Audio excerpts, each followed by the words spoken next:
யாருமா கேக்குறீங்க? யார் கேக்குறது? நீங்க இல்லையா? என்னது? எட்டு வந்தா அது அப்புறம்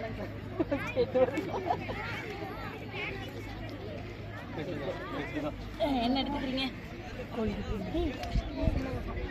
சைடா போட்டு ஓகேவா? டேக்கன் சைடு டேக்கன் சைடு அவ்வளோ போதுமா? சரிங்க பாருங்க, கேமாக தான் இருக்குமே தவிர இதில் வந்து என்ன பண்ணக்கூடாது, பனிஷ் பண்ணக்கூடாது, வஞ்சன்ஸ் இருக்கக்கூடாது. ஸோ கேம் இது வந்து ஸ்போர்ட்ஸு, அப்படி தான் நம்ம ஸ்போர்ட்டிவாக தான் எடுத்துக்கணும். இதில் வஞ்சன்ஸ் எல்லாம் இருக்கக்கூடாது, புரியுதா?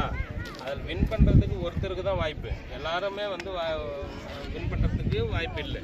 அதனால் வின்னராக இருந்தான்னா ரன்னராக இருந்தான்னா அதெல்லாம் ரெண்டாவது டேக் இட் ஈஸியாக எடுத்துக்கணும் தவிர அதனுடைய ரூல்ஸை வந்து கரெக்டாக ஃபாலோ பண்ணணும். கேமு அப்படி ஸ்போர்ட்ஸ்குள்ளே வந்துட்டாவே நீங்கள் வந்து கரெக்டாக தான் இந்த ரூல்ஸ் வந்து சரியாக ஃபாலோ பண்ணால் மட்டும்தான் உங்களை வந்து வச்சுக்குவாங்க.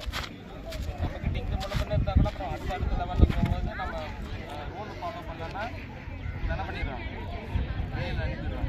ஸோ அதனால் ரூல் எது இம்பார்ட்டன்ட்டு, அதே ஒரு கமெண்டு விஷயத்து எல்லாத்தையுமே நீங்கள் அப்சர்வ் பண்ணணும். அதுபடி தான் நடக்கும், என்ன சரியாக பண்ணவே கூடாது. ஓகேவா? ஃபாலோ பண்ணுவீங்களா?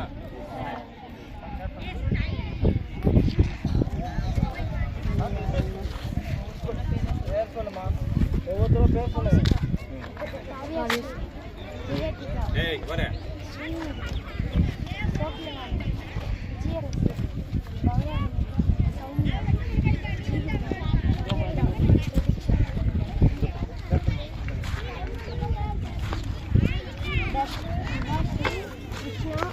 தீபமாலினி, சிந்தியா, ஸ்ரீமதி, மணிமேகலா, காவ்யா, கௌஷிகா, கோபு சுபஸ்ரீ, ஹர்ஷிதா.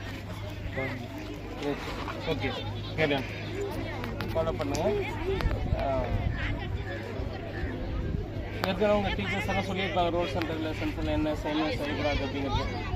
ரூல்ஸோட டோன்ட்ஸ் தான் வந்து கரெக்டாக ஃபாலோ பண்ணணும். ஓகேவா? டோன்ட்ஸ் தான் வந்து சரியாக இருக்கும், புரியுதா? ஓகே ஓகே பாருங்கள்.